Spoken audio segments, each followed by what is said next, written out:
ഓ അമ്മ, ഞാൻ ഇപ്പൊ ജോലി കഴിഞ്ഞ് ഇറങ്ങി, ഞാൻ ഇപ്പൊ വഴിയിൽ നിൽക്കുകയാണ്. അങ്ങ് വീട് ചെന്നാൽ പിന്നെ സംസാരിക്കാനൊന്നും പറ്റൂല, അതുകൊണ്ടാണ് ഇപ്പൊ വിളിച്ചത്. അമ്മ ഞാനേ അല്ലല്ല, അവരെ മോള് വരുമ്പോ മാത്രം അവർ അടുക്കളയിലോട്ട് കയറും, ഇല്ലാത്തപ്പോ അവർ കയറിയില്ല അടുക്കളയിൽ. എന്താണമ്മ അങ്ങനെയൊക്കെ? എനിക്ക് അറിഞ്ഞൂടാ.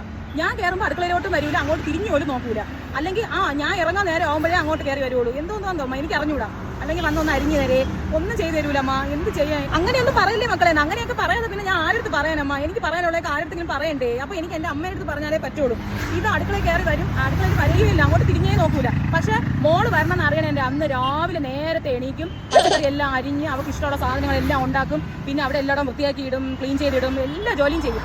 പക്ഷെ ഞാൻ പറയണ ഒന്നും കേൾക്കാറില്ല, ഞാൻ ഒന്നും പറയാറില്ല. അല്ലെങ്കിൽ അറിഞ്ഞു വന്നവർ ചെയ്യണ്ടേ? അവരെ മോളെ പോലെ എന്നെ കാണണ്ടേ അമ്മ?